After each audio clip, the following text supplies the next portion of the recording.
Hey guys, Hey guys, welcome back. It's Four Towers Films here, and Doug 218. we just finished watching another episode of Big Brother Canada, season 7, episode 3. And this was HOH and nominations episode. Wow. Okay. It's starting to heat up. The Pretty Boy Alliance, they're starting to try and work their magic, so to speak. Uh-huh. Yeah, okay. So it's like a golf competition. Well, this is the HOH competition. The HOH comp. It was a golf competition, and it kind of came down to Eddie and Dane. And Dane is basically trying to get everybody to fall off because he wants to see pictures of his dad, who had passed away, I think, last year.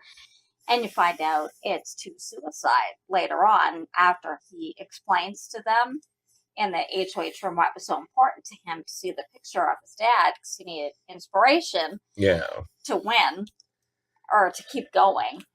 And so it came down, like, Mackie was one of the last ones and Eddie was, and Mackie wouldn't take the deal. And so Dane didn't like that too much. But he did, I believe, I think he pursued both of them, and Mackie kind of said no way, and Eddie's like, yeah, but you know what? Let's fight it out. Right. Well, because like he said, I understand, but I want to see how far I can go. And stuff in this too. So which makes sense, And so it did come down to Eddie and Dane, and then Eddie's like, because his glasses were falling down. And he's like, is it against the rules that I push my glass back up? And he could, but that by doing that, he lost control of the ball and it fell off. And so Dane won. And so through this, you kind of see the Danes becoming a little suspicious of the connection between Samantha and Adam. Yeah. And that they're not being so undercover with their whole connection as they think they are. Well, yeah, like, come on. It's pretty obvious when she's like jumping on him every second and congratulating him and all this stuff that okay, there's something going on there. Yeah. And so he's eavesdropping. They're like in the storeroom, and he heard them he heard them talking. And so like the camera cuts to him, and he's like right against the door, and he's like, okay, this girl's got to go, Well, because she's like saying, "Oh yeah, you're my ride or die, I'm your ride or die. And I've got you till the end, and we're in this together, and all this stuff, right throughout, kind of thing." And so Dane hears that, and he worries about the Pretty Boy Alliance because of it. What it would mean is is Adam more connected with Samantha, or is he more connected to the Pretty Boys? And so he pulls in Anthony, and they discuss it. And Anthony kind of agrees with him. Yeah. That it's not necessarily a good thing that maybe they should target Samantha. Yeah. Well, because Adam's like, he's kind of leaning on Chelsea and he's kind of leaning on Samantha. So they see them both as threats to their overall alliance. Whereas we were talking that it would actually make more sense to do it. Remember the Four Horsemen Alliance from the American Big Brother? And it's either Four Horsemen or it's a Renegades. So if you guys know, Renegades. It was one of the two. Put it in the comments. And they actually had the Four Alliance, and then they had members outside the alliance. Like each one had somebody outside the alliance. So they always had they always had the numbers on their side, and so protected them and protect the alliance. And that actually makes sense to do that. And they don't seem to think that way. Because it makes sense, because say Chelsea wins HOH, well, then Adam can convince her not to put the rest of the alliance boys up, yeah. And same with if Samantha did, or whatnot, or if any of the other ones. It's a sound strategy, and you'd be smart to employ it, but you know what? These are all new guys and gals, and well, yeah, but I mean, most of them say they're super fans. So if you're super fans, you would have seen. You should know. You would have seen this kind of thing, right? Yeah, so, of course. I mean, it's actually sound strategy to do that with, but we'll see what happens. So, and then the other thing is that Corey had 24 hours to get 3 final two deals. And so she had the first one she got pretty easily with Eddie. Mm-hmm. Because Eddie said he felt a connection with her. Whether this is true or not remains to be seen, but he says he felt a connection with her. And she worked it for And she all. worked it, so that was pretty easy. Then she tried to get the one Kira, and Kira's like, well, because everybody thinks I'm emotional. Apparently And she was. She's had a couple of emotional breakdowns over a couple of nights, and so now people have seen her as an emotional player, and there's a target on her now. Yeah. So she's like saying to Corey, well, maybe, it wouldn't necessarily be a good idea. Right now. Let's see how this week plays out, and then we'll see if we can work together next week. Meanwhile, Corey's thinking, I don't have that long at the end of the day. But she can't say that. Yeah. And so she's like, oh, well, that's kind of a bust. So then she works on Caitlin. And it was hard at first. She made a couple attempts at Kaylin to get it done. And Kaylin kind of is like, kind of hemming and hawing back and forth, but eventually she agrees to it. So there she had two down. So then she targets Damien. And at first, again, she had a hard time. Damien is kind of non-committal about it. Well, because he's not feeling too secure in his position, and she's trying to really work that. Well, you know what? I'm not secure. I'm the unknown factor. Well, like she's thinking, and if you think about it, it's true. Like she's thinking, target the ones on the bottom because then they'll feel better because they have an ally. Somewhat, yeah. Somebody to work with. Somebody who wants to work with them. So they're the more likely ones to get like that will agree to it. So. And then she eventually got Damien too. So she succeeded in her mission. So she's there. She's got safety for the week. With 30 minutes to spare. 28 minutes on the clock, and she nailed it. Talk about cutting it close. Silver-tongued devil, man. She told them whatever they needed to hear, whatever would convince them to do this deal with her. Well, it's funny because, and she's not wrong. Like she's saying, if she targets them, if they're out of the house, then she doesn't have to worry about living up to her deal, right? Mm-hmm. If that's the final two, because she's targeting the ones who may or may not make it all the way anyway. So, and I love and she put it so eloquently. If they go, then it can't come back and bite me in the ass. So, that kind of thing. What'd you think of like all the? I'm just quoting what she said. Yes. What'd you think of all this smoldering sexual tension between, they're a hair between Sam and Adam? It was. Did you get the feeling of wanting to turn the water hose on both of them, especially her? Well, now if you've been watching the live feeds, you're getting more of it than if you're just watching the show. Because if you're just watching the show, you have no idea where this is coming from. I mean, you didn't see the build up to it. Yeah. They're not showing that. You're not seeing that other than her stalking him. Which is how, that's how the show kind of making it look like. And it still kind of looks like. Well, that's what I'm saying. That's what the show's making it look like. Is she stalking him, and he's kind of being, about it. But apparently, in the live feeds, Adam was sitting by himself. This is after the nomination ceremony. The POV. POV has been played already, by the way, guys. We won't reveal it now because just in case some of you don't want spoilers or some of you don't watch the live feeds. So we know something. We know one POV.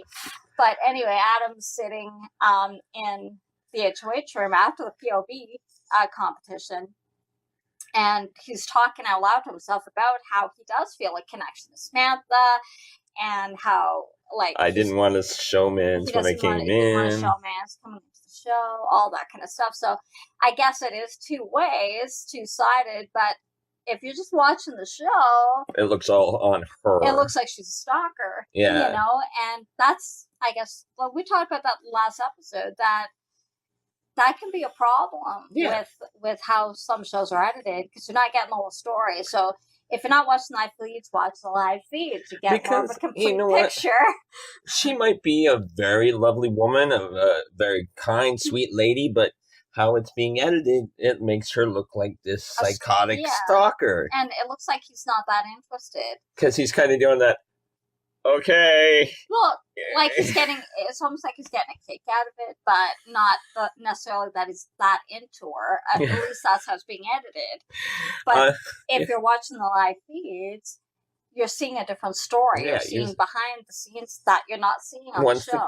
Once the cameras are off. And, so apparently there is more to it than that. Yeah. So, and now it seems like, well, if you're watching the live feeds at all, Samantha's starting to worry a little bit about her position in the house. So that people might be seeing that there's like a connection with Adam, that, you know, they were kind of trying to hide, but they're not doing such a good thing about doing that. Well, see, that there's something, you know, we all need to understand. Even if you're attracted to someone and you try and hide it, no matter how hard you try and hide it, it will seep out and show up in ways that, you know, you may not think you're doing it, but it will show up, right? It can. And, well, especially when you're doing what she's jumping on, and when her legs are wrapped around him, you know, it's kind of obvious, you know? You're not doing so well at hiding it. You're doing that kind of thing. Yeah, stop it. Just saying. Stop it. Okay, so Dane promised Eddie he would take him to Wendy's. Yes, right, because he said if he let him, more or less, she let him have it, he would take him, which he did do. You know, so Dane was a man of his word. He manned up and took him. Took him to Wendy's. And Eddie's working his, you know, I'm the poor little immigrant boy bit. You know, oh, you know, you're very smart, you know, and it sounds like, now, granted, we're not for sure, but it sounds like Dan might be willing to work with him. Maybe. I don't know. I was just saying he is. You know what? I'm going to make an early prediction here. Mm-hmm. I think Eddie might go pretty far. You know. Yeah, if they let him. If they let him, you know, and if he doesn't because I don't think they think of him as a threat. I don't think they think when Dane and Anthony were talking, they don't think Eddie's a threat to them. And whether that's true or not remains to be seen.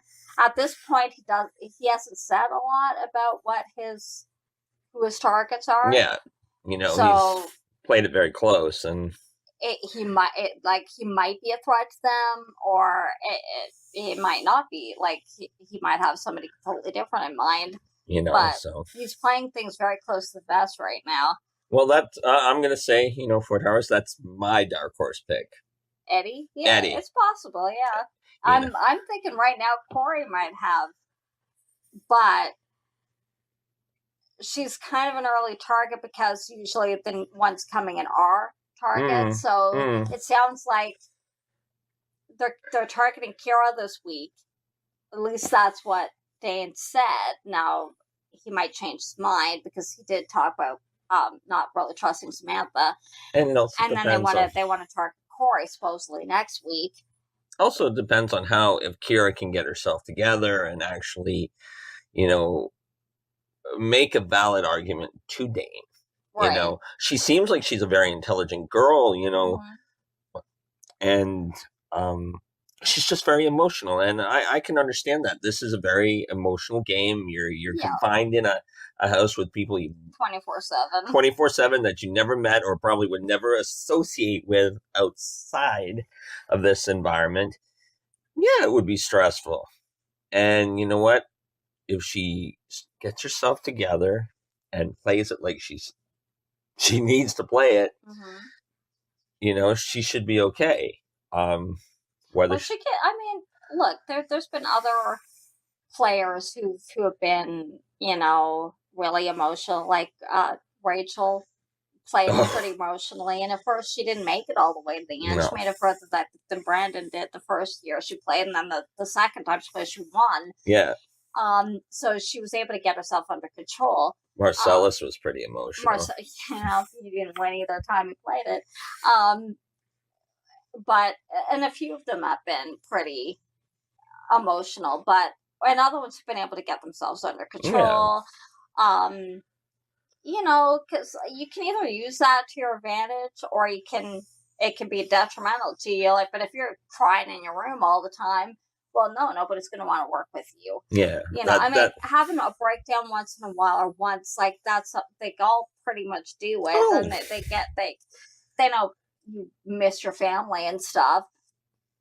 But to have like 2 and 3 nights in a row, where you're just a blubbering mess, then that could end up starting to be a problem. Yeah. You know, and they don't seem to want to work with anybody like that. No. So, well, bear that in mind if you ever want to play Big Brother, Canada or American, helpful, or worldwide. Helpful hint. Okay, so nominations come up, and we get the same, video montage of him walking with the briefcase into the nomination room. Very cool. Very, very cool. I totally dig that. Mm-hmm. Now you see before that he talks to Mackie. I want to put you up as a pawn. Know this, right. Kira's my target. Or Mackie's idea is to put both Kira's up because Mm-hmm. not be playful. Kiki, they figure, isn't a threat to them and they could get Kira out. But it'd be playful to pit the 2 Kiras against each other. But Dane doesn't really like that idea. No, he wants to get the emotion, the blubbering mess out. Well, that was the point, is getting rid of the one Kira. But he doesn't want to put the other Kira up with her. He wants to put Mackie up against Kira because he doesn't think anybody would vote Mackie out, where they might vote the other Kira out. So, and Mackie did not dig that idea. And that's not what his goal was. So Mackie didn't like that too much. We can't really blame him. No. Nobody wants to be nominated. So, we get to see Dane do his hunt and pack, enter the names into the system, and you see Mackie, Kira, Chelsea, Sam. Mm-hmm. Then we get the blank cards, and he comes up. And he's practiced his speech. They all do. But like he said, he's nervous about doing speeches, and I want to practice this, and so... Well, I think they get a script, so it's pretty much the same thing they always say. So he says his bit, and he says, okay, the first one I nominate is Mackie, and Mackie gives him that 1,000-yard stare. He just like that, stands up and walks slowly over to the... No, I think it's Kira he said first, but Mackie, like, just the glare kind of gives him as he sits down. It's that it's funny. But it's not like Dane didn't tell him. Yeah, Dane. He gave him the heads up. So exactly. He didn't blindside him with it. And then, of course, Kira, and I think Kira expected it, so... And she held it together. I will give her that. She held it together, even though, you could tell she was upset. She expected it. Now, the big thing is, vetoes come up. We know who's won. You might, too. You might. But for those who haven't, we won't say anything. Just in case. Now we'll have to see. That'll be Wednesdays. On our Wednesday show, we'll have to see how veto plays out. Yes. And how that might change the game. Okay, let me put it to you. Whoever the veto winner is, who might they take off of I don't know if they take either one off. Yeah, I was thinking the same thing. What do you guys think? Do you think, if you know, put in the comment, what do you think? Do you think the veto winner would take either one of them off? Because from what I've seen, the veto winner, I don't know, has really much of a connection with either one, especially not Kira, the target. I don't know. I don't think so, because I think the veto winner might worry that their own ally or whatever might get put up. And it's usually, I'll play nicey nice with the HOH. Usually at first, yeah. Like right now, because there's still so many of them. There's so many of them.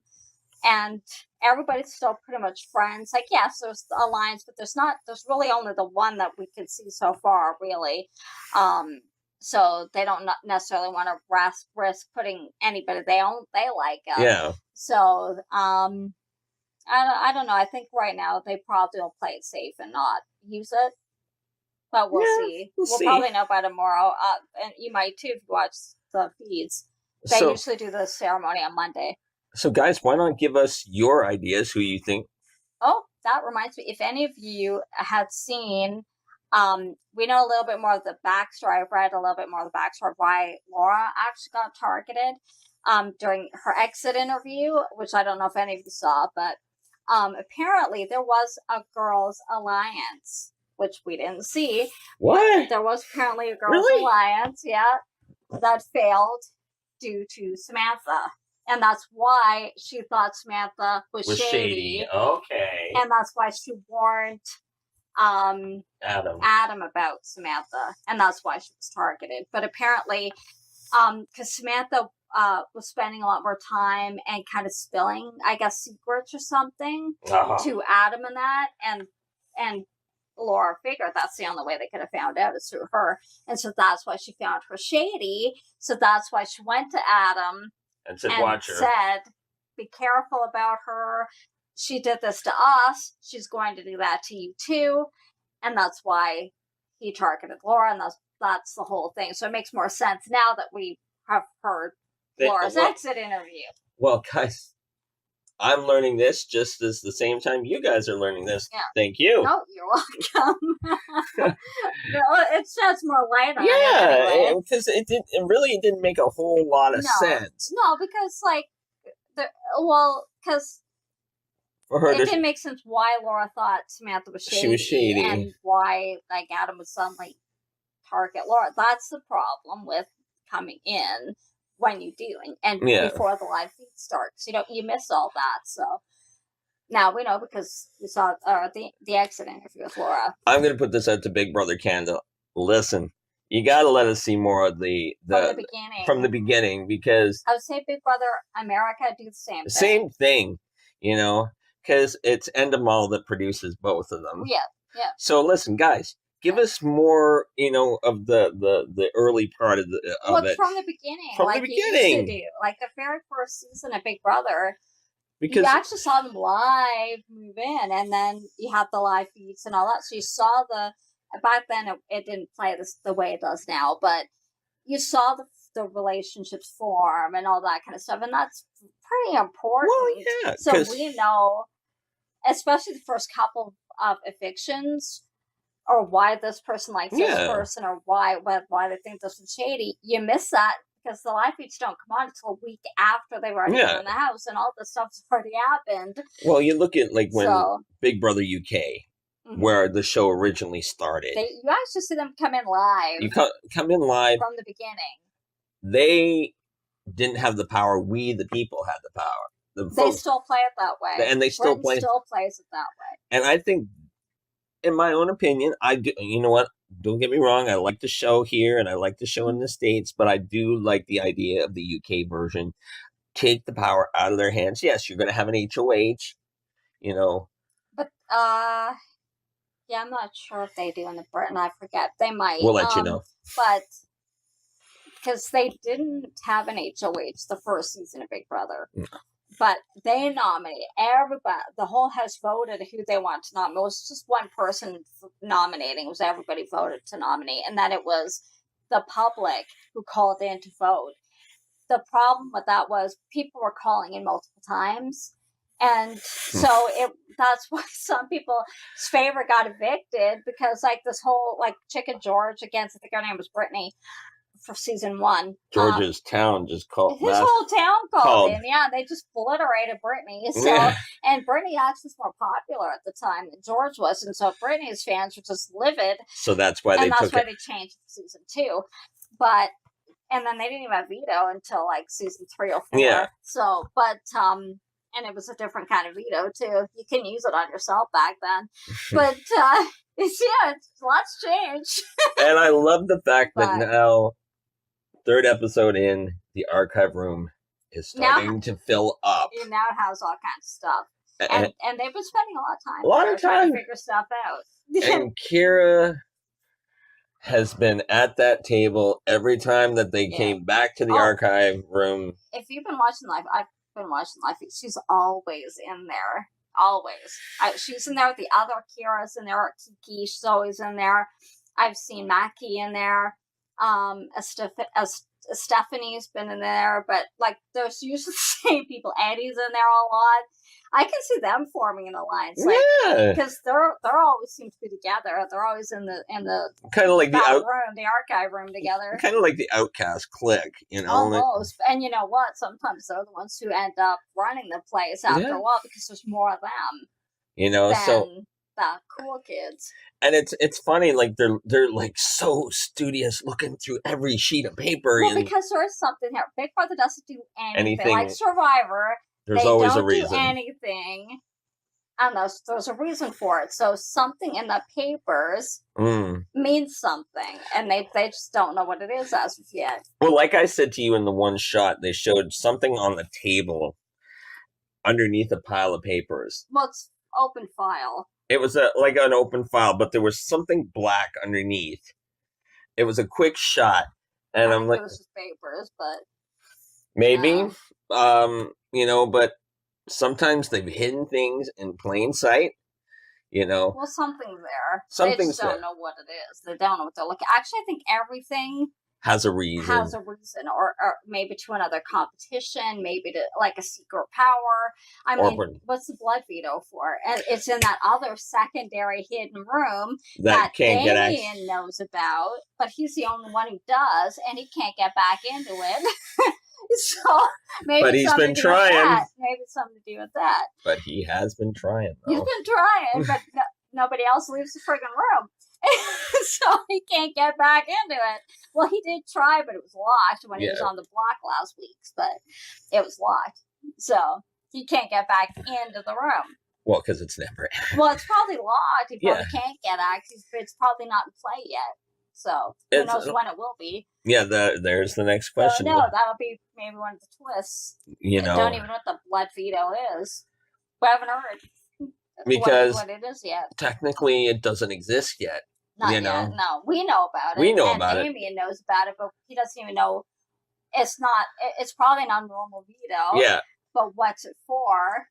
Nobody knows as of yet. Watch, it'll be to randomly delete one or two of the house guests that you don't want to compete against. Well, it's a matter of what could they do with it they haven't done with it already. So that's the thing. Like maybe you can never get evicted until like kind of like how Survivor sometimes gives you that immunity until you're like 5 out.